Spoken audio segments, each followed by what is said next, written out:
hampir setiap 100 meter, 200 meter itu ada musola masjid. Ya, bayangkan kalau kemudian dalam waktu yang bersamaan mereka semua menyalakan toanya di atas, kayak apa? Itu bukan lagi syiar, tapi menjadi gangguan buat sekitarnya. Saya ini muslim saya hidup di lingkungan non-muslim.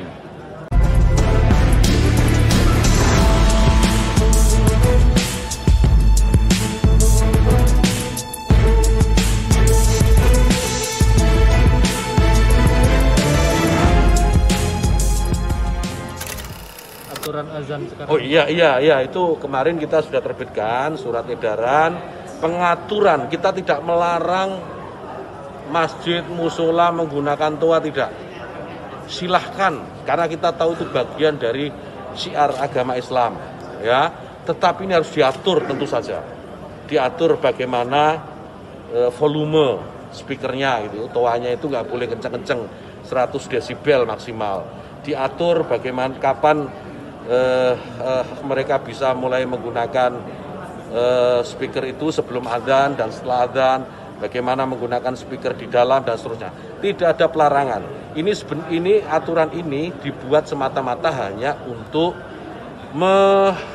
membuat masyarakat kita semakin harmonis, meningkatkan manfaat dan mengurangi mafsadat. Jadi menambah manfaat dan mengurangi ketidakmanfaatan.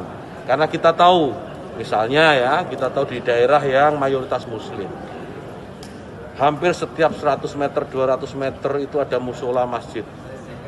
Ya, bayangkan kalau kemudian dalam waktu yang bersamaan mereka semua menyalakan toanya di atas, kayak apa? Itu bukan lagi syiar, tapi menjadi gangguan buat sekitarnya. Kita bayangkan lagi, kita ini muslim, saya hidup di lingkungan non-muslim.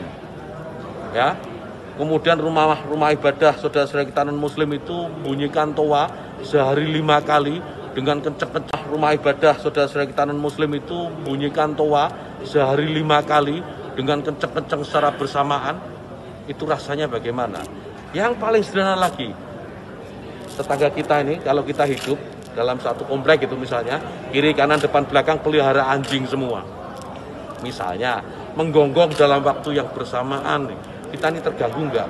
Artinya apa? Bahwa suara-suara ini, apapun suara itu ya, ini harus kita atur supaya tidak menjadi gangguan. Ya, speaker di musola masjid monggo dipakai, silahkan dipakai, tetapi tolong diatur agar tidak ada yang merasa terganggu, agar niat menggunakan toa, menggunakan speaker sebagai sarana, sebagai wasilah untuk syiar, melakukan syiar tetap bisa dilaksanakan tanpa harus mengganggu mereka yang mungkin tidak sama dengan keyakinan kita.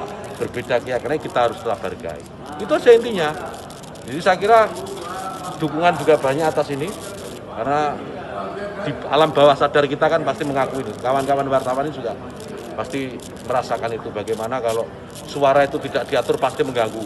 Truk itu kalau banyak di sekitar kita diam di satu tempat, kemudian misalnya ada truk kiri kanan kita, depan belakang kita, mereka nyalakan mesin sama-sama, kita pasti terganggu. Suara-suara yang tidak diatur itu pasti akan menjadi gangguan untuk kita. Itu ya.